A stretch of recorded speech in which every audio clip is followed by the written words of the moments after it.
All right, I think we'll start a couple minutes early. Whoops, I got to turn the light on.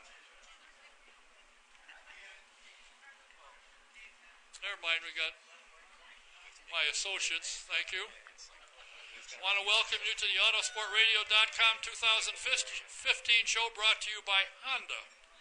And founded in 1993 to spearhead Honda's entry into IndyCar racing, Honda Performance Development has overseen successful racing efforts at all levels of the sport, from karting and quarter midgets to IndyCar and prototype sports cars. HPD offers race engines and competition products for professional, amateur, and entry-level racers. For more information about HPD and the company's racing product lines, please visit hpd.honda.com. That's hpd.honda.com. And I want to remind you that we have tickets available for a victory lap, which is for kids 9 years old and over, and you can't be more than 6'4", and you can't be more than 250 pounds, so I can't imagine anybody 9 years old that big. But we're going to sell raffle tickets for a victory lap. They're $5 each, 7 for $25. Tell your server if you're interested in having one, and we'll take care of it and want to draw, and the money will go to the Justin Wilson's Family Fund. All the monies will go there. And speaking of that, on September 9th, the Dan Weldon Pro-Am Karting Challenge is going to now be the... What did I say? 9 and 9. Well, it says 19th right here. Doesn't mean that's what I read. September 19th. The Dan Weldon Pro-Am Karting Challenge is now going to be called the Dan Weldon Memorial Pro-Am Karting, honoring Justin Wilson. The third annual will be held on the 19th at the Newcastle Motorsports Park. Susie Weldon has said that Justin gave so much of his time to help her in her time of need. She feels it's time to share, and monies will also go between the Dan Weldon Alzheimer's Foundation and the Justin Wilson Family Fund. So if you get a chance, get on out there on the 19th, and you will have a good time. And on September 14th, the eBay auction for the Justin Wilson family begins, and eBay is doing the whole thing for nothing. There'll be no cost, no shipping. They're paying for everything. So that's not too bad. For most of you here, you have seen in the last 6-8 months yours truly hobbling around. I made a trip up north to PitFit, and there is a guy up there by the name of Dr. Rob Schroeder, better known as Dr. Rob, a chiropractor. Surprisingly, I survived, although I cried. And I am going back again tomorrow and probably cry again. But the man is phenomenal. He knows what he's doing. If you have any aches and pains and you're having a problem and you want to get rid of them, I highly recommend Dr. Rob Schroeder. He's located 8660 Guyan Road, and his office number is 317-388-8755. That's 317-388-8755. Now, next week, my guest is going to be somebody all of you know, and I've had him here before, and he is a neurosurgeon. He is retired from active part in Ortho Indy and is now doing research, and we will have him here next week, and that's Dr. Terry Trammell. Find out what in the world's going on and what we're doing. And there is a special thing going on tonight. Well, first I'll introduce the guy sitting next to me.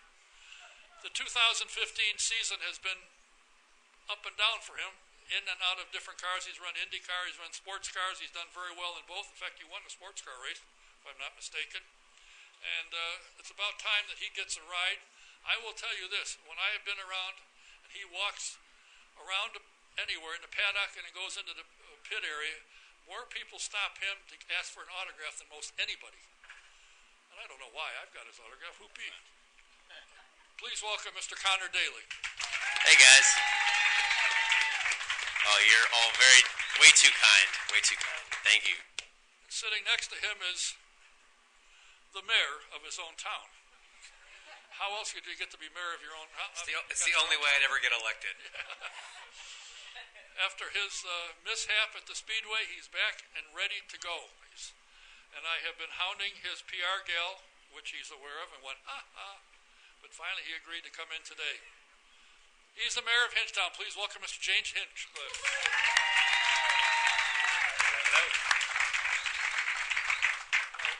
What is it we're doing with these? So real quick, we're just going to hold these up. We're going to look down the camera, and we're going to cheers Brian. Buzzkill Brian. Hey, Brian. This one's for you. Cheers, gentlemen. Here we go. Brian.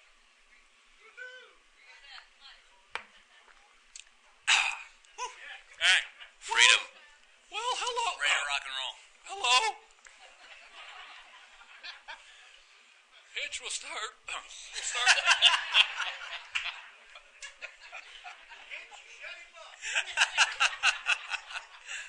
Do I get my picture on the wall for that, or what? How are you doing? How's your progress? Are you ready? Better now, man. I mean, a couple more days, I'll be doing great. Me too. No, I'm doing very, very well, sir. Thank you for asking. I've come a remarkable way from May 18th, that's for sure. Not quite doctor cleared to get into a car just yet, but we're getting very close. So I've got a goal in mind. Working hard, training hard, everything that they're allowing me to do, we're doing, full bore, and hopefully it means we can get back into the car very soon. Did you realize after it happened when you crashed? Did you realize how bad a shape you were really in?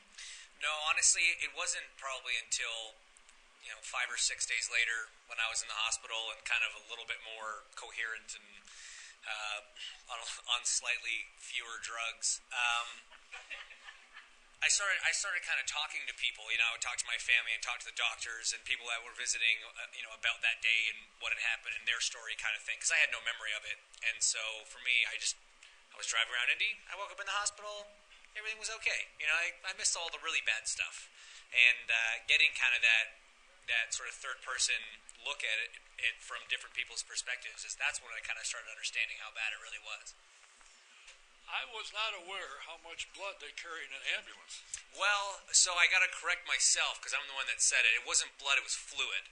It was saline to keep your blood pressure going. They didn't actually get proper blood into me until I got back to the hospital, but they were pumping me full of fluid to make sure everything was still running.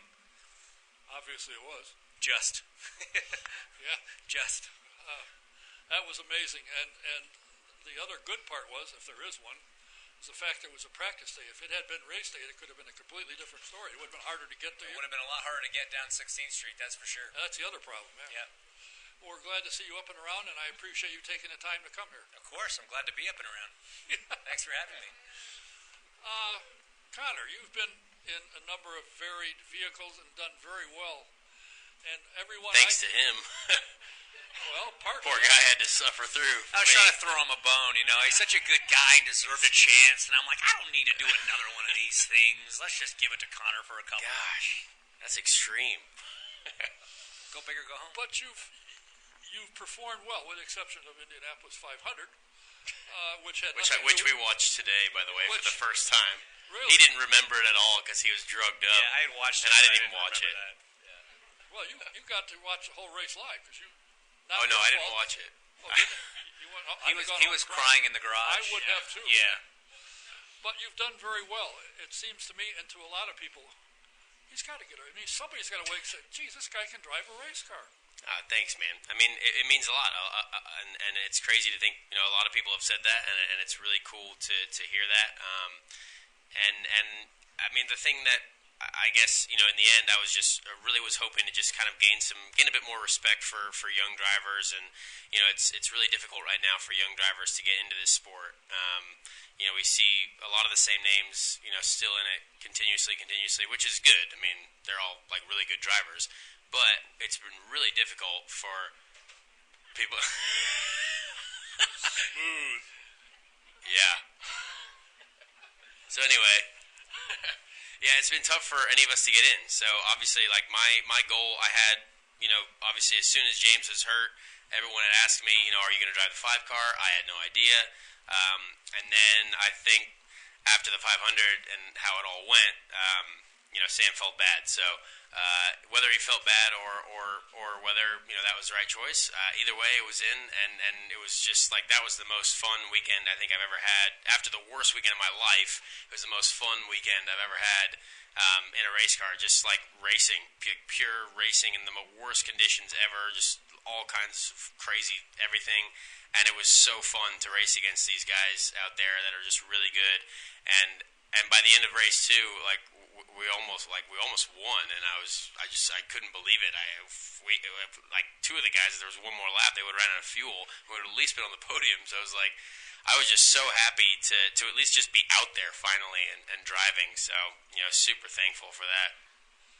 Yeah, but see, the thing is, they put you in the car because you can drive it. Now it's time for somebody to step up and say, you can. Here's the dotted line. 2016 season, you're my driver. Well, and that's the tough part is there's a lot of interest now. Obviously, the season's over, and I mean even through the rest of the season, there was almost opportunities where I would have driven even another car, like my 4th or 5th Indy car, because of how different people's situations ended up with budgets, or sadly the Justin situation. That was a possibility there. So at least I'm being thought of. Like I really do think now, instead of just me walking around the paddock every day like trying to bother people, it's like I might actually be a legitimate candidate for things, which is cool. So I'm trying to just navigate those waters. In the end, it's still down to the same situation. I mean, unless I can sell enough bacon, I mean, we have to see what kind of funding we can come up with. She's selling bacon for you right there. And it looks great. James, did it cross your mind at any time, McDonald's ain't all that bad? The worst I can do is burn my hand on a grill.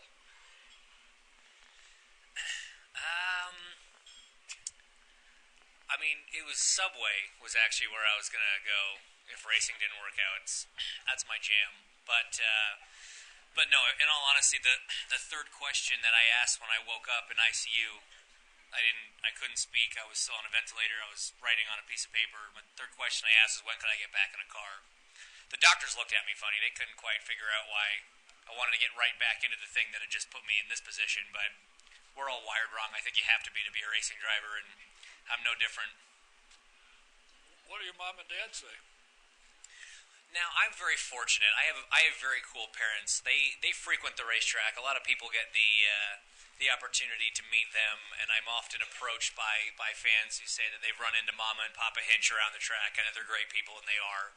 And what is so great about them and why I'm so lucky is, despite all that, they know where my head's at. And so they don't even question it. They never once suggested it because they knew that would have ended in an argument. And they're just incredibly supportive in that sense. Well, I have to say, I met your parents at Loudon 2 years ago, and I didn't know them from anything. And they walked up because they recognized my voice. They said, "You do a program that James Hinchcliffe's been on?" I said, "Yes." "Well, we're his mom and dad." "Oh." Very nice people, very friendly. Stood there and talked a while until finally my partner said, "The sun's coming up in the east. It's time for us to get out of here." How many bottles of wine did you get through? Because there's no way that there was a conversation that long with my parents that didn't involve at least a couple bottles of wine. Well, I have to tell you, there was a partial bottle, and we did finish that. See? There you go. The reputation maintains. It has to make you feel good because although you weren't in the car performed well. I mean, Conor did well with it. Ryan did well with it until he got cockeyed in Fontana. And at the final race, he was running, tires were going away, but he still held on, and the car held on. So it's got to make you feel good that you got a car that can win. No, for sure, and that was one of the big things for me, was to try and get back to the racetrack as quickly as possible, just to be there and support these guys. I was able to see Conor drive in Toronto, and watched from home when he did his thing in Detroit as well, which was phenomenal. I mean, both those racetracks he'd never been to. Both of them were rain, awful conditions. I mean, rain on a street circuit is pretty much as bad as it gets. And the rookie here did a hell of a job. He made a lot fewer mistakes than a lot of the guys that have been doing it for a decade or more. So that was great. And then Ryan jumps in, runs top 10 in Texas. Well, first of all, does a great job in the 500, top 10 in Texas, running up front in Fontana, qualified up front, running up front in Milwaukee. And like you say, pulling off a top 5 to end the season. So it was cool to be there and kind of see a couple races and how it all developed from the other side of it, being on the stand and seeing how things go. I'm now terrified about the people that run my car because I see how frantic it gets on the stand. I thought it was bad in the car. It's way worse on the stand. It's just complete mayhem. It's chaos. But it was nice to see. It was good to know what's going on. How much, Conor, has your your experience over in Europe helped you for running these cars in the varied conditions. I mean, they run them over there, obviously, as well. But when you came here and ran in terrible weather conditions, your experience from there, how did that translate? Did that help you a lot? I think for sure. I mean, some of the best races that I had over in Europe were in those changing conditions and kind of in between dry and wet, because both races in Detroit and Toronto, it was wet and then it dried. So it's like those changing conditions. And in Detroit race too, it got wetter before it got dry. So you know, I don't know. When they canceled qualifying, I said, why? I mean, I was happy out there, ready to go, and you know, that was a shame because we had to start really far back then. But in the race, it's just, I mean, I love those situations where you can take advantage of other people. Like when people, you know, make small mistakes, they're much bigger in those conditions, and it's just, if you can just stay consistent. And for some reason in race situations, I've just a more of a consistent mindset, I have to try and like do what I do in the races and qualifying more, because that's for some reason in race mode I'm like that's much better where I perform. So it was just fun for me. I loved every lap, whether I was getting punted by Hunter Ray or like leading. It was a lot of fun. So I feel like that after that comment, it's not going to be the last time you get punted by Hunter Ray. I think either way that was going to happen. He owes me a boat trip. To where? On, you know, his 6 Honda outboard get on boat his yacht that he has, and go to the Bahamas.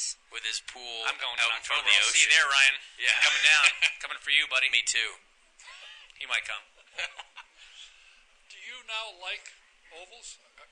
Have you yeah. acclimated yourself to where you like ovals? Because most of your career has been on road street courses. Yeah, and I mean this May, I mean it was really hard. Like, it was much harder than the first one that I did, because the cars were really sketchy, as we saw people flipping and going crazy and all that stuff. So it was a much harder month, but we made it through consistently and made it through like really tough days of, I think this car is going to hurt me, to, you know, before the race where I think we're in good shape. Like after carb day, and you know, when we were ready to race, I thought we were ready to race. However, we didn't get that opportunity. But still, I felt like I learned a lot during this month about really the edge of the car, whereas the first 500, it was just kind of, you know, all the cars were still the same, so it was pretty stable. Whereas this year, I think everyone can attest to a bit more movement and a bit more instability. So it was good to learn, and I love it. Like, I watched Fontana, and I was like, I would love to be out there. And I watched every oval race, and I was like, that looks so fun. I don't know why, but it looks like really entertaining.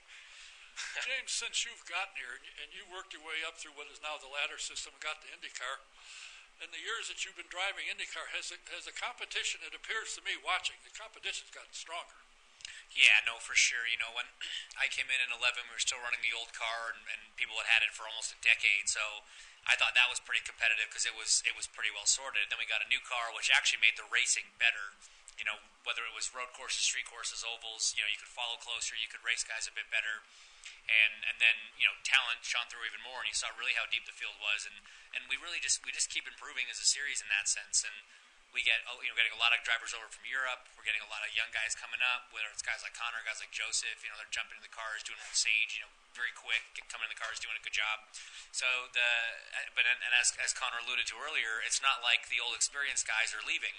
You know, we still have all these experienced guys that have won championships and won 500s, but now you're getting all this young talent. Every year we get more young talent coming in, so the field gets deeper and deeper every season. Do you think it's hurt you? Obviously, it has to a degree, but to have missed running this year, literally, hurt you to have sat out for a year. Now you got to shake the rust off and get out testing. Is there a lot of testing that's upcoming? Yeah, that's the plan, certainly. You know, last year we were kind of hindered a little bit with the testing program, waiting for the new body kits to come out. You know, they didn't really get homologated until March, and so we were just sort of sitting, twiddling our thumbs, waiting for that to happen, which was tough. But now that we have the body work, we're going to start testing before the end of the month, and I think that's going to put us in a much better position for 2016. You know, for me, missing so many races that we were going to these tracks for the first time with the new aero kits for sure was detrimental for me. But that's why I pushed so hard to get back to the racetrack soon, so I could be on the stand. I could hear what was happening during sessions. Hear it out of Conor's mouth, out of Ryan's mouth, what the car was doing, rather than just reading the engineering reports. Stuck in my bed back home in Indy. So it took a lot for me to get there and try and be a part of it, try and learn as much as I could, because that's also going to be very important information when we go back next year. Yeah, James, he was like a crucial point in our Toronto weekend because we had qualified horribly and the car was really not that great. And then we went to James's motorhome. He was trying to hide it over in the back corner so people didn't find him. But we came to meet me anyway. Yeah, we came to meet with him because we were deciding between two setup changes and we needed to figure out which one or the other because we really needed a lot of pace. And sure enough, as a group, we all decided that's what we were going to do. And the next morning we were P3 in the warm-up, and the whole race, the car was incredible, and we were coming through the field. So it was like, we still had his wisdom on the sideline, and that was huge. I mean, he's always there because my sage-like advice, yeah, and my wizardry. Yeah, some would say. Did you see that beard? I mean, come on. So much wisdom. Half wizard. It was half wizard. You needed a staff. I need a new hat. Yeah, I need an arrow hat. I saw that and said, geez, I didn't hear. He must have broke his arm. He can't shave. But I guess that's not the case. No, I figured it out. Then really? my shaver just ran out of batteries, and I never made it to the store. It's just, took me 3 months to go get some double A's. All right, now, you are a Honda team, and of course Honda got kind of beat up, but I'm a Honda guy, and I think, Honda's smart. They're not a bunch of dummies. They will figure it out. They took their lumps this year. They won some races and looked good, and I think next year, look out. And, something that I thought about when I was seeing these parts and pieces on a car, I'm thinking, if they hit somebody, there's going to be stuff scattered everywhere. What a brilliant maneuver that was on my part, because that's exactly what happened. Do you like the aero package of, what they've done? Do you like that added all that stuff to the car? I mean, they looked cool. Oh, okay. But no, I mean, I think you even saw development and evolution throughout the season. Honda released a new front wing mid-season that took a lot of bits and pieces off, kind of reduced it a bit. I think there's still room to improve. Like you say, I mean, Honda made a lot of progress throughout the season. We won 2 of the last 3 races, as a manufacturer. I think the engine improved a fair amount, and I think that there's a lot of improvements coming from a lot of lessons learned on the aero kit side of things. So it's an evolution, and I think that we learn a lot as a manufacturer across all the teams and drivers this year on the Honda Cam, and hopefully that just means we're going to come back even stronger. And having all off season to test rather than waiting to March to try and figure it all out, we could have started the season so much stronger if we knew by St. Pete what we now know after Sonoma. But do you think that's a good thing, what they did? Now, one thing I like about it is a fan can tell the difference between a Honda and a Chevy. I mean, you got to be darn near blind not to notice the difference. But overall, do you think that it's helped the racing? Well, I mean, I think it depends on the track. I certainly there were tracks where I feel like it was harder to follow cars. And again, a lot of this is also just talking to guys and watching on TV because I wasn't at the mall. But there were certain things they did to the floor of the car, certain things they did to the top, the wings, the top half of the car that was going to kind of do that. I think for the changes that we made, the racing actually wasn't as affected as I thought it was going to be, to be honest. On paper, before the season started, I was really nervous. But I think as the teams learned more about the cars, learned how to set them up, drivers learned how to race them, we kind of figured it out a bit better. I mean, we had some of the most exciting racing that we've seen in years, and that's saying something, because since this DW12 has come out, the racing's been incredible. So, no, I think there's been pros and cons. The comments that were made about Fontana by some of the more senior drivers, did you think that was justified? From the television angle that they had, and I was on the couch watching it, it didn't look all that close. I've seen him race Milwaukee closer than that, and nobody did anything. I mean, Sage got hell about it, and he didn't do anything. He was driving. Well, he wobbled a little, but hell, did you see our car go flying? At Milwaukee, you're doing 180. Fontana, you're doing 220. Yeah. So, that 2-inch gap at Milwaukee feels like a lot smaller than 2 inches at Fontana. No question about it. It's here's what's so trouble. Like the trouble with that race was we show up there for the first time with these new body kits, right? We're trying to figure this out. We've never raced there with these body kits, so the series takes all the information, all the data that they can, and they try and make an educated guess on what an appropriate level of downforce is. Unfortunately, on race day, it ended up being like 20 degrees cooler than what we expected it to be, and that amount of temperature difference has a massive effect on the cars.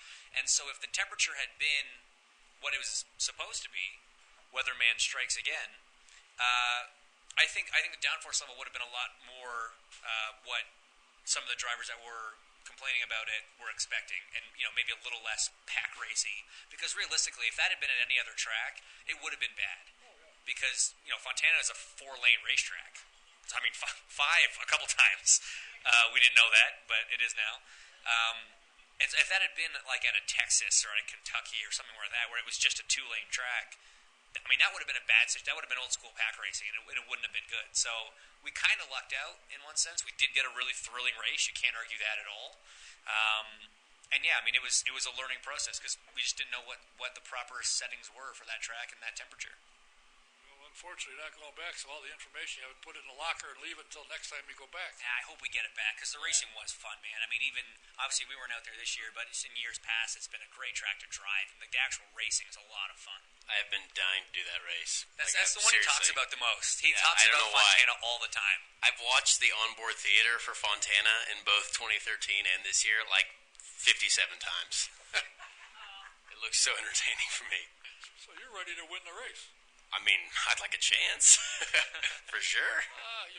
It'll come back. I think at some point they'll bring it back. They'll figure out what they need to do to get more people there, and I think it'll happen. What is it you're able to do now? You go to Pit Fit. Yeah, I can eat a lot now. That's good. Oh, well, so can I. So I guess I'm in shape. I'm Pretty ready much. to drive. You good? Let's go. Wait, we both go to Pit Fit. Look at that. We both eat a lot. We both go to Pit Fit. Let's go race. Teammates. Did you say you're leaving town tomorrow? Yes. I'll be at Pit Fit, so you won't hear the. Yeah, no, I'm back in the gym. I'm back jogging, back on the bike. I only have I've been cleared in sort of stages for different levels of physical activity. I've only got one level left to clear, and then I'm allowed to do anything. So I'm doing what I can with the restrictions that I've got. It's just building strength back up, building stamina back up. I sat pretty much on a couch for 2.5 months before I was really up and moving. So you lose a lot of fitness, apparently. What's wrong with that? I mean, I'm with you. I mean, it was very relaxing, but apparently not very conducive to driving a race car. Evidently, getting out of shape is way more fun than getting back in it. Do you go to the gym regularly? Yeah. I've trying to this guy's an animal. I've been trying to keep up with him now that he can use all of his limbs and walk and ride and stuff like that. And He's been my training buddy. Yeah. Helping me get back in the saddle, so to speak. And I'm like, gee, maybe I need to get impaled and then I can be fitter afterwards. It's crazy. It was a radioactive piece of suspension, so now I've got superpowers. See? Yeah. Magic. Yeah. Just got to find you like a spider. Just wait till those drugs wear off and then you'll be back to normal. Wait, steroids are a no-go? Man, TK lied Ask to me. Elio, I don't know. TK lied to me. Oh, really? Now, I noticed when I was over there that while they have various events, exercises, and the guy that's on the top of most of them is Scott Dixon. Yeah. What the hell's with that? Story He wins of our everything. lives. He wins life. It's infuriating. He's just the best. He's the best at everything. Every element of driving a race car, whether it's passing, going fast, saving fuel, restarts, starts, pits, doesn't matter. We talked about this today. Yeah, we were talking about this today. Gosh, Scott He's the Dixon is fastest so in good every at machine everything. At Pit Fit, he's like the nicest person ever. He's a beautiful wife and family. It's infuriating. Nobody should have it all. It's just not fair. It's not. Actually, you know what? We played basketball with him. He's garbage. He's absolutely rubbish at basketball. I'm a 5'9" white guy. I'm not good at basketball, but I smoked Scott Dixon, and it was the best day of my life. Gotcha. We finally found the one thing Scott was not good at. you look at him now. You look at Conor. You know you're fairly strong. And Scott isn't that way. He's lean. He is stronger than he looks. Oh, I'm sure he is. He's very strong, and he's fast, and he can do it forever. Maybe that's why he built the house so quick. He was out there. He built it himself. Yeah, every stone. The upcoming season, it seems as though, to me anyway, that ovals are going away, going to Boston, going to Road America. They're going to have, Yes. And the crowd goes wild. oh, it's a nice place. Nothing wrong with that. Wonderful place. Yeah, but I go back to when I was there 25 years ago, and I had my television show, and I'm filming somebody. I don't know who it was. And I'm standing there in the woods, getting him coming up over a hill and down and make a left turn.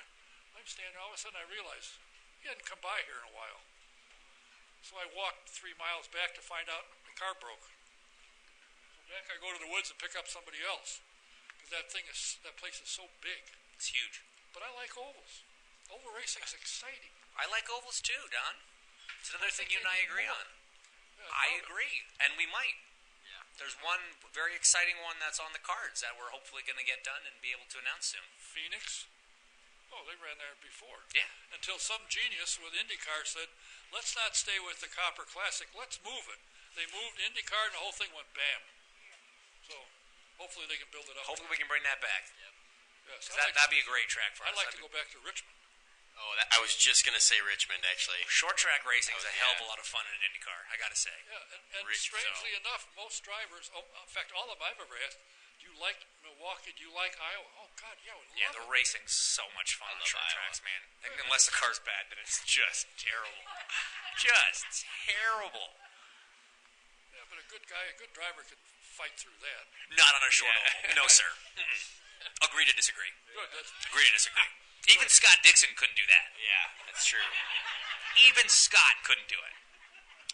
I'll have to check his boss. Oh yeah, Mike's coming. His boss here yet? strategist is supposed to be here, Okay, good. hopefully.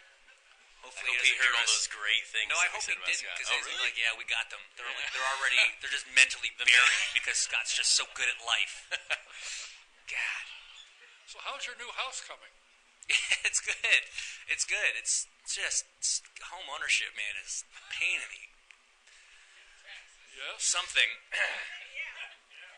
But he does it's have a good. pool. I got a pool, which I finally last week got cleared to go in for the first time. So we buy this house, right? I'm super excited. It's got this really nice pool in the backyard, and I can't wait to get in. I'm like, yeah, I'm gonna get in, start training in it every day because swimming's like the best exercise. Scott Dixon's really good at that too, and I had it open the week of practice at Indy, and I'm like, yeah, after Monday practice, before carb day, we got like a day and a half off. I'm like, I'm gonna go sit by my pool, get in it for the first time, have a great time.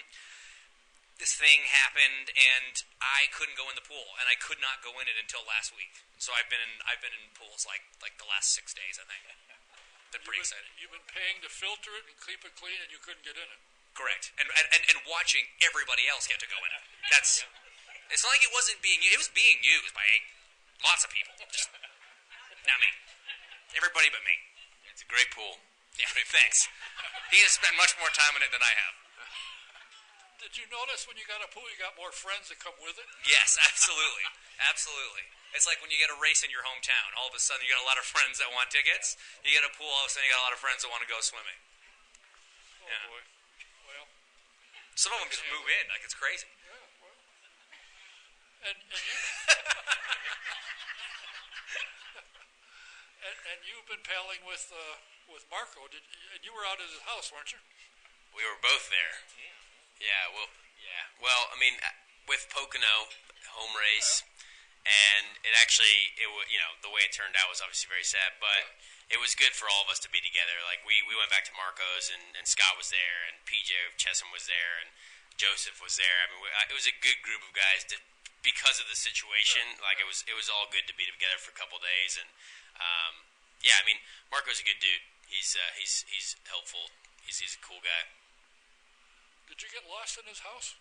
Yes, absolutely. Good. Joseph did, because Joseph had never been there before. He's like, what is this magical place? Where is this? I just stay in the kitchen. Yeah. That way I'm in the pool. You're in the I'll pool. take the I pool. couldn't go in the pool. Or the golf course. Yeah, that's right. They have a 3-hole course or something there. Oh, I don't know, whatever it is. It's amazing. Nice little chalet for a young lad to have. Especially when you land the helicopter in the backyard straight from the racetrack. I don't know what that's like, but it looks cool. Didn't you ride to the track that way? Yep. I saw what success looked like and what it... I was like, wow, that would be really cool if I had a job. One day, I too hope to achieve said success. Yeah. Actually, yeah. Or at least enough money to, like, rent a car and drive from place to place. You even old enough to rent a car? No. Grow up. I still have to pay that fee. Relax. Like, after I convince them to let me rent the car, then I have to pay a big fee. Yeah, I remember those days. Yeah. I remember those days. I don't have that problem anymore because I'm old. You're experienced. Experienced in renting cars. Veteran. It was probably a bad idea to have us both on together, Don, if I'm honest. I'm sorry. No, This that's sort of fine. banter. All right, leave it up to you. Should they not have both been here together? Thank you. When Monica We'll be teammates next year. That's the plan. I wish. When Monica emailed me and said, Hint said he could make it. He'll come with Conor. I said, oh, that's perfect. I won't have to say much of anything. Well, I got to tell you, it's good to see you up and around and being your old self. Thank you, sir. Have things changed in Hinchtown? I mean, does the mayor's office get cleaned while you were gone, or what? No, it was a mess when I got back. It was terrible. But we're working on it. We're working on some improvements, I think, now. We're going to have less rules than we had before. Oh. Yeah. Which Well, is now- funny because we didn't really have any, so I'm not sure how we're going to do it. But we're going to make it even more fun. Well, I think you got a lot of helpers now. All those guys that are freeloading in your pool. Come here. No, it's funny. As soon as the office needs cleaned, they got to go. Yeah. They got to go wash their hair or something. It's bizarre. Yeah. Well, we look forward to hearing that you're back in the car testing. Glad to see you're doing so well and advancing so well, and Thank look you, sir. forward to having you back. Absolutely. Anytime. How can IndyCar be the same without the mayor of Hinchtown, Mr. James Hinchcliffe? Thanks, guys. And his right-hand man, Lefty, who in 2016 will finally be in a car for a full-time ride. Conor Daly. Gosh, I hope you're right. Thank you. It's not impossible. No, it's not. It's I not. got to ask you, I mean, I know that you may not have signed anything, but from last year at this time to this year at this time, are things looking better? Oh, way better. Yeah, I mean, if you even like January of this year, I thought I would literally would be going back to work at Marsh all summer. Like, I really thought that. Would you like paper or plastic? Exactly. I was at the grocery store begging with him yesterday because I was like, That's yes, true. I used to work here. Yeah, he was practicing. So, yeah, I mean, I at least feel like I might have a place on the playing field now. So it's cool to kind of see what has happened, what's transpired, you know, with Honda and the different teams that are, you know, there's a lot of actually, you know, drivers that aren't necessarily signed for next year, drivers that might be moving. You know, there's a lot of chess pieces on the table, so I don't really know what might be happening, but I mean, I at least think I might be in the conversation, which is better than not being in the conversation. So I think the fact of the matter is, a year ago he had one IndyCar race under his belt. Yeah. So it's a hard gauge for anybody, right? Now he's got a bike. He got thrown in the car Long Beach on Saturday morning for Dale. Did a great job. Got thrown in my car. Did a great job. Did a great job all month of May in his own car. So now people know the ability and the talent's there. So now he's just facing the normal struggles everybody else does of trying to put the program together without the additional struggle of, well, yeah, but is he any good, right? So I think earmuffs. You shouldn't be hearing this stuff. But yeah, no, I mean, from an outsider's view, I think his chances are as good as anybody knew of getting on the grid next year. That's great. we shall see. I can assure you, everyone here and people around the follow are anxious to see you in a car. And when I said that he gets approached, I mean, he isn't driving necessarily. He's just there, and people approach him for his autograph. He said, that's not true. The hell it's not. I've seen it. Well, you guys are some nice people. He was I really like appreciate fourth it. in polling for most popular driver. He did like 5 races. Seriously, he was. He's blushing. 4 and like a quarter. four and a pace lap. 4 in a pace lap. Oh man, yeah. It's just. I mean, I love this sport so much. I mean, it's just like even if I wasn't racing, it's just so awesome to be there and like to even be a part of like the team. You know, with Ryan there and Jake's and then like I spotted for Aleshin and Sonoma and I just love it and I was just like I enjoyed it so much that I just hope that we can. I don't know, pull something.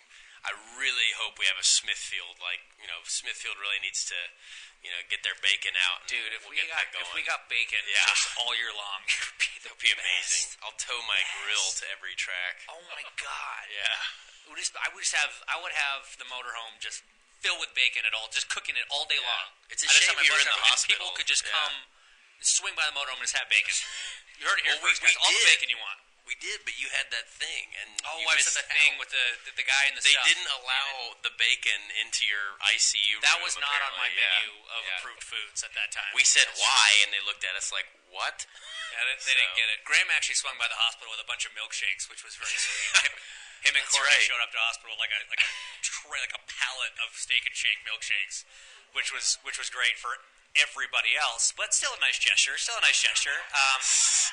It was appreciated. The doctors and nurses were very happy, and my family was very happy. I was I was happy they came. Well, we brought you an Xbox. You did. Marco and Conor brought me an Xbox, which was a lifesaver. It's not edible, though. No, but I couldn't eat anything at that point anyway, so it was fine. Well, we wish you both the best. You getting back in the car and you getting a full-time ride. Thank you. Everybody is anxious to see both of you. I appreciate you taking the time to come over, and I'm sure Monaco says, thank God I won't hear from him for a while. James Hinchcliffe. Thanks, guys. Conor Daly. Thank you very much, guys.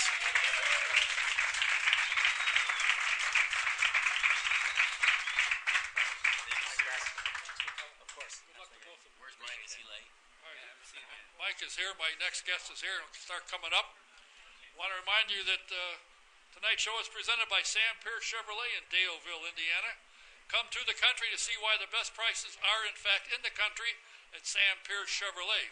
You'll see why Sam is always added near the top of customer satisfaction rating.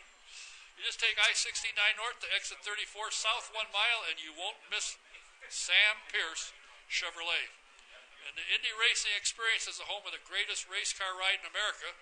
And if you want to find out what these guys like and love about racing Indy cars, take a ride in the two-seater. You can make a reservation, see what's going on. You can call the office at 317-243-7171, extension 106, or you can go to IndyRacingExperience.com, find out what dates are going to be and where, and sign up.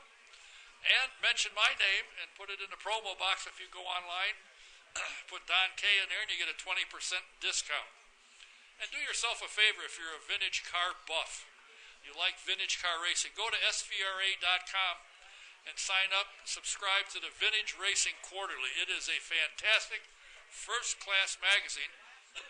And some of the drivers that you knew and some of the cars that you knew, you'll find out where they are. They're still around, they're still working, and they're showing up around the country. And the next SVRA show will be in San Diego, the San Diego Festival of Speed at Coronado North Island Naval Air Station. It's September 18th to the 20th. So if you're out in the San Diego area, be sure and stop by. You'll see some of the greatest cars you've ever seen in your life and have a good time. And if it's time for insurance, for your home, your life, your car, do yourself a favor. Do what I did. Call Mike Pardee at VP Insurance Company at 5004 West 16th Street in the town of Speedway. Let him give you a quote. He might surprise you. You get better coverage for less money. He did it for me.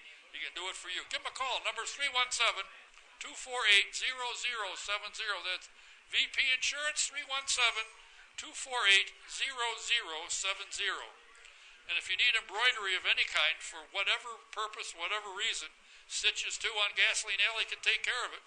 Give Fran a call. She loves to talk. Her number is 317-271-3444. Now, my next guest is a gentleman that if you watch a race on television, they interview him all the time. He's always on the scoring stand.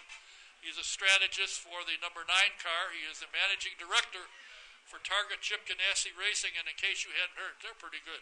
Please welcome Mr. Mike Hull. Thank you.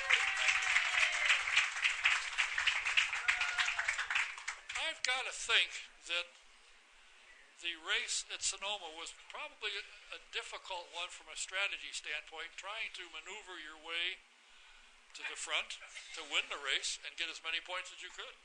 Well, it was actually pretty easy. That's what I said. It was. Yeah. I looked at it and I saw you up there. You were sit back and drinking Cokes, weren't even straining. Well, it was actually a lot easier than a lot of races that we've done together with Scott and the guys that get over the wall and the rest of the people, because there was only one thing we had to do, and that was win the race. Oftentimes you kind of talk yourself into a corner when you're trying to figure out how to win the race. In this case, we looked at the strategy that we thought we needed to employ to get to the end of the race first. And we also kind of sat down and looked at what we thought Penske was going to do. And honestly, what we thought they were going to do was we thought through 3 stops that it was going to come down to Power and Dixon. And we thought that Penske was going to race with Power at the front in order to keep us in 2nd or 3rd place. Because if they did that, then Montoya would win the championship. So we had to race to win the race. Power and Juan getting together put us in the bonus round, but that wasn't really the intention. We thought we'd be racing Power in particular at the end of the event.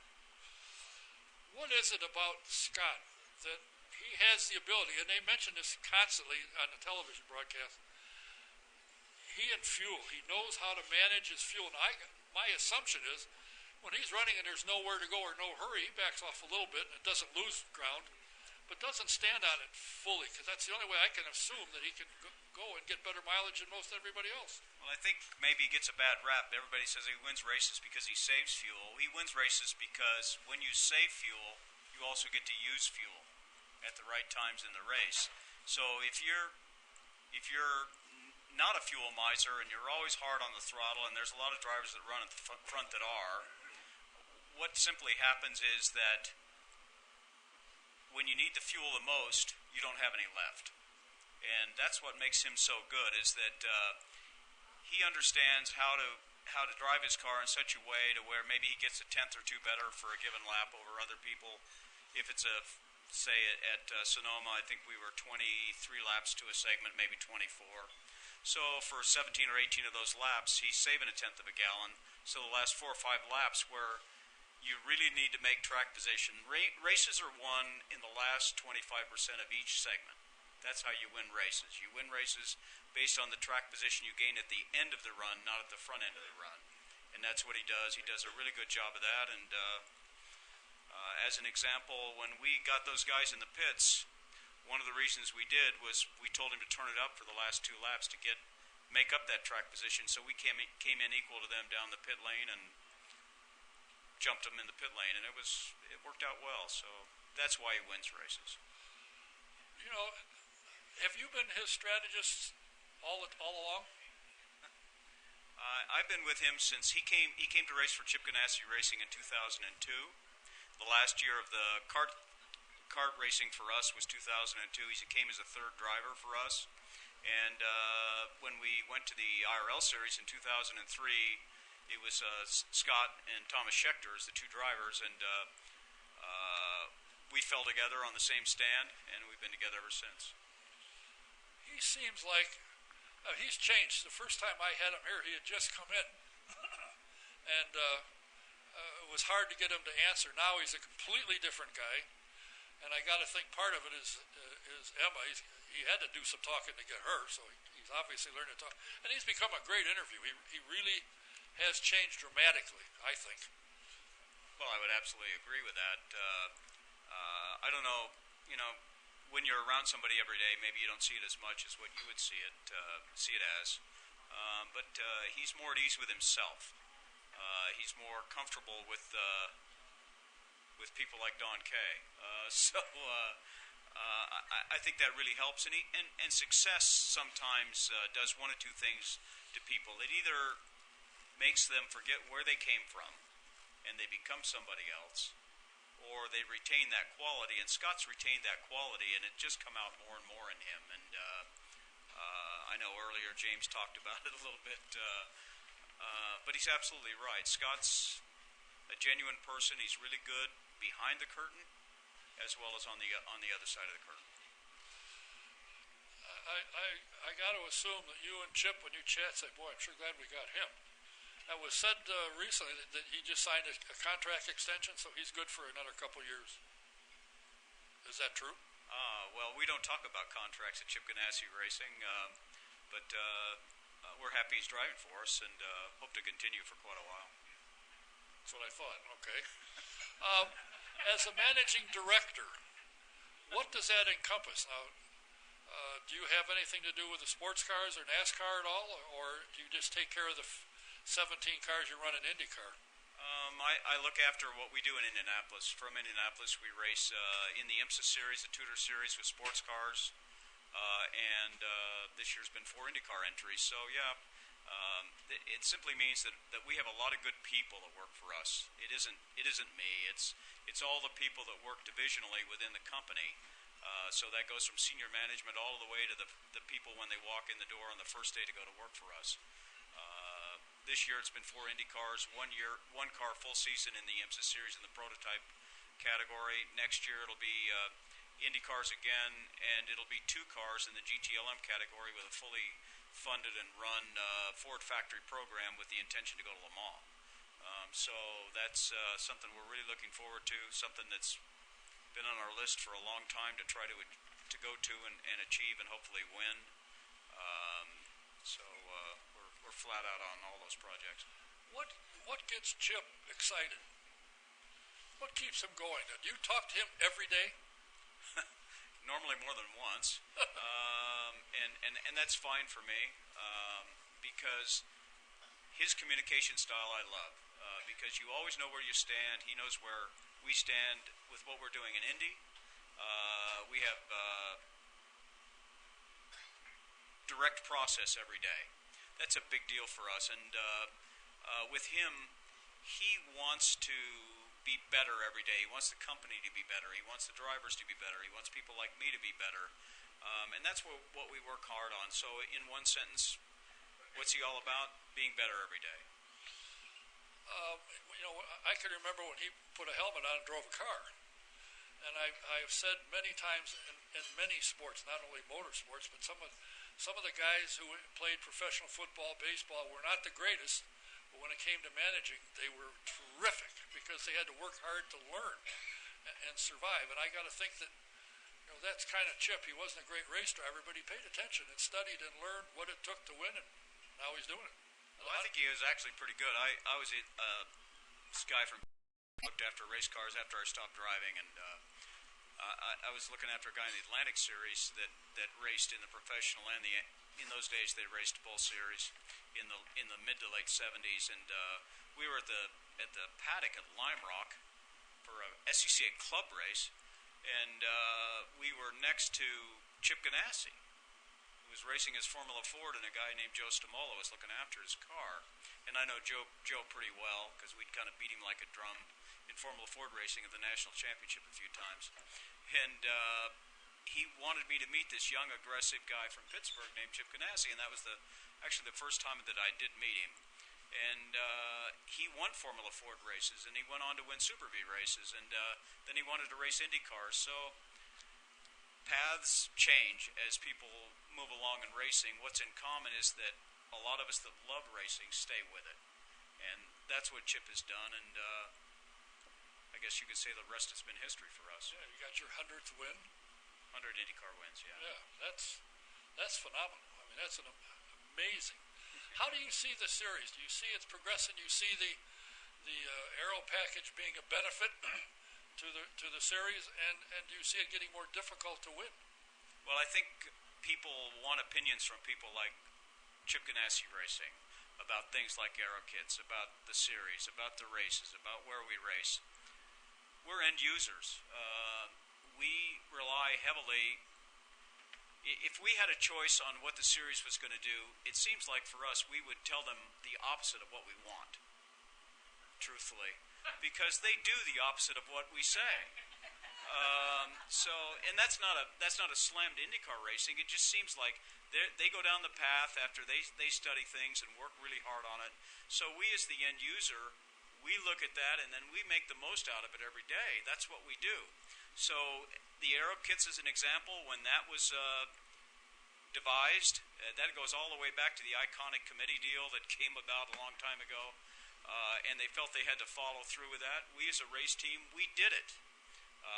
How we feel about the aero kits is probably a different situation. I know I listened to James talk about the aero kits a bit.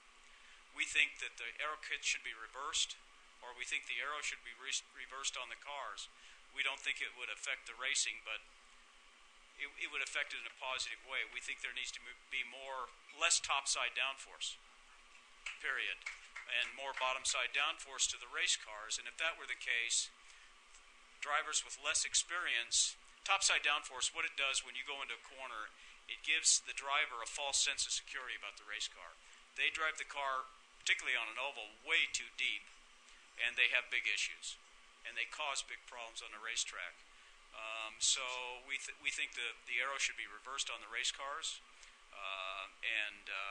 but with the aero kits, it's pretty hard to do that presently. We think moving forward that should happen, and we don't think that it would adversely affect the races at all. I think IndyCar racing, to my mind, is the epitome of any kind of racing. Formula One, they're all on street road courses. When you come to IndyCar, you got to be good at everything. I mean, your driver has won on every type of track there is. I'm not happy because they're losing ovals and there's not enough. I think there's several tracks, although I guess Phoenix might come back. Hopefully they'll keep Milwaukee. I'd like to see them go back. We were talking about go to Richmond. I always thought that was a great place to race. Phenomenal racing there. But if they continue on where they're going, we're going to be about 16 races again next year. Is that enough to keep? I mean, you got a pretty good sized staff. To take 5 months in between races, good grief, that's a long way to keep your staff busy for 5 or 6 months, whatever it is in between. Well, we don't believe the Boston Consulting Group should have recommended that, but they did, and the people in the IndyCar office chose to follow that path. IndyCar racing today is totally dependent on the promoters of the events, whether they be oval track, street track, road track, whatever they might happen to be. IndyCar needs to step it up a bit. They need to co-promote with the promoters. And they need to get out there and do things besides sending the drivers just in the week of the race. They need to make this thing happen. And the promoters by themselves, some of them do a really great job and some of them don't. We need all of them do a good job to promote this, whether it be oval racing, street or road track racing. Whatever it is, the brand itself needs a serious shove. And we think that IndyCar needs to get behind that as well as the promoters for all of the events. The one that we have here is the best race in the world. There's no question about that. I can't say that it self-promotes. It's self-promoting, but in a way it's the Indy 500. The IndyCar office needs to spend more time away from this race helping to promote our brand. It was pointed out to me that coming up to both the Grand Prix and the 500, Verizon IndyCar was not using any promotion whatsoever. It was the Indianapolis 500. Well, you got to promote the Verizon IndyCar so people recognize it, I think. And something else it seemed to me they should do, again, only my opinion, Grand Central Station isn't that far from Pocono. It's not that far from Boston. And I'd love to see them go back to Loudon. It isn't that far from that. Put a couple of race cars in there, put some big screen TVs with highlights of the Indy cars, and then put gals with driver suits that are cut off and pass out brochures of what's going on. And I think they could do that in a lot of areas. And I agree with you. I think IndyCar needs to get more proactive with promoting the races. They have to help. I said, who knows your series better than you? Who has access to show cars? You do. Yeah, I don't know if it's show cars or drivers or what it is. We're in the racing business. We're a racing team. But that's not fair to say that we don't brand and market our product, because I think Chip Ganassi's product is a brand. And that's taken this team a lot of work to get it to where it is. And I think it's somewhat recognized globally. At least we find that out, particularly now with this GT program that we're doing that's going to go to Le Mans. we're finding out how big our brand actually is outside the United States. I just think that it needs positive, proactive people that want to push our brand. And it takes all of us. The race teams certainly want to do it and do it. They do it primarily through their sponsor groups. But I think the IndyCar Sanction Office as well as the promoters need to get together in parallel or in partnership for every one of these races. Well, it's got to be said that Chip Ganassi and the Chip Ganassi racing team has got to make Target happy and made them, because they've been around, 25 years, and that's unheard of.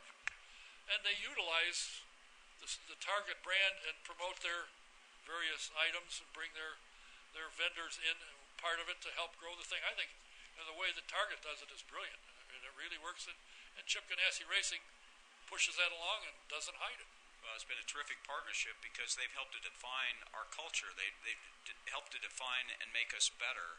They've done so many things that people will never get to see from the outside to make us better people, make us work together, make us stronger as a group of people in order to achieve what we've achieved on the racetrack. And without them, we would have never as a group achieved what we have.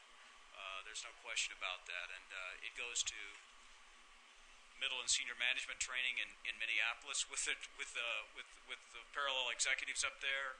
It goes to a lot of the brands that have helped us secure things for our racing team. It's that spirit and will to win that they have within their organization itself, and it starts at the top at Target, and it starts at the top at Chip Ganassi Racing, and we have that in parallel, and it's pretty hard to beat.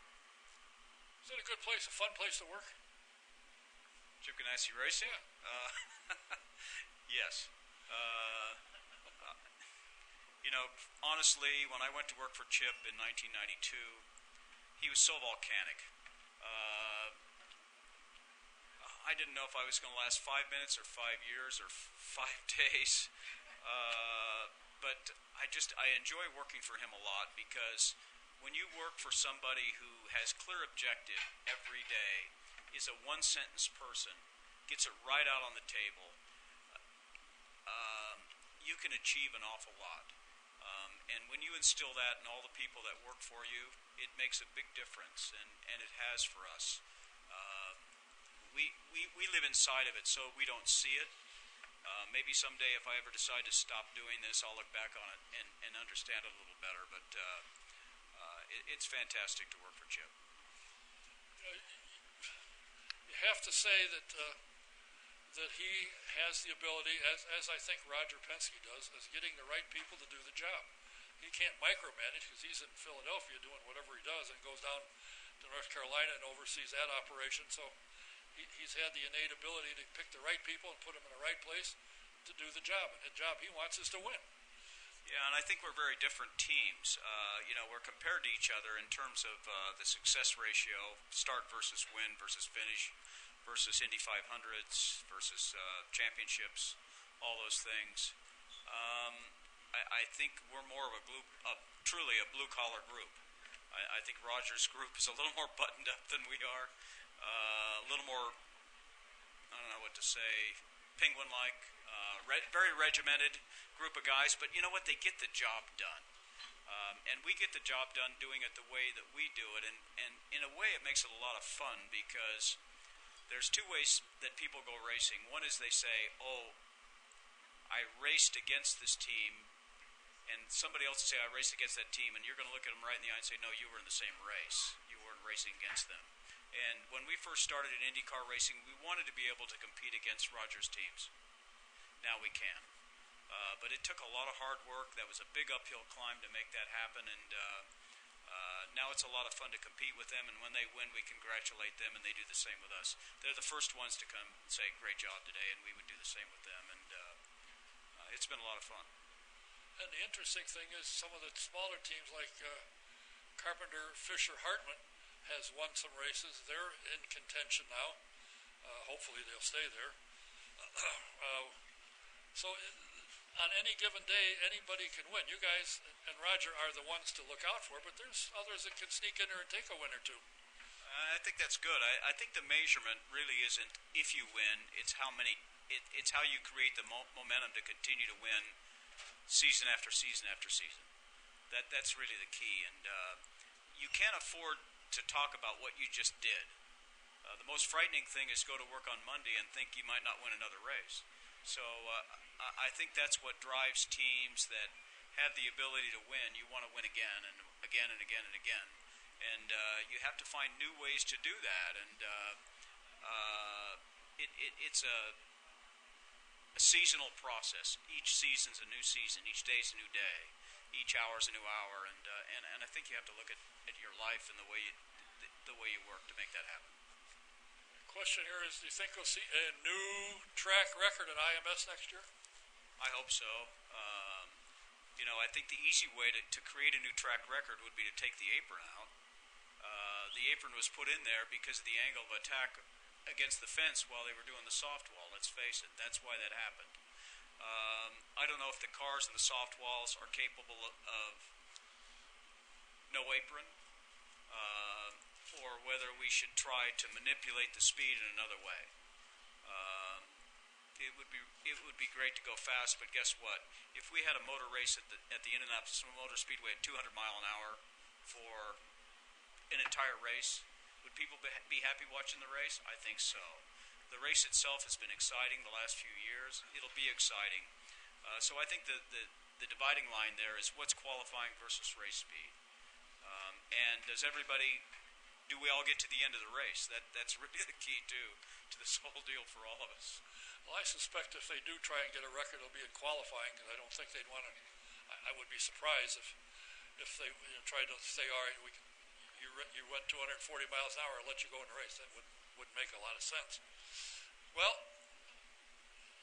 to say anything other than Target Chip Ganassi is one of the premier race teams in the world it goes without saying. And of course, from where I sit and where I wander around, you're as big a part of that as anybody, and you've got a great team around you that likes to work with you. When you tell them to get the water and you need some, they listen. You don't have guys arguing with you. You just do the job because we can win. Plus the fact you've got drivers that your guys know if they bust their hump to get the car the way they want it, any one of them can win and have. So you've got good drivers that the guys want to work for. Yeah, I think that's important. But you hit it right square there, Don. It's all about the people you have working for you. If people get in a room like this room here we have tonight, and you hear this thing, check your ego at the door. We push really hard on that very premise. People have to be unselfish, and they have to understand clearly that their agenda is not as important as the priority in the room.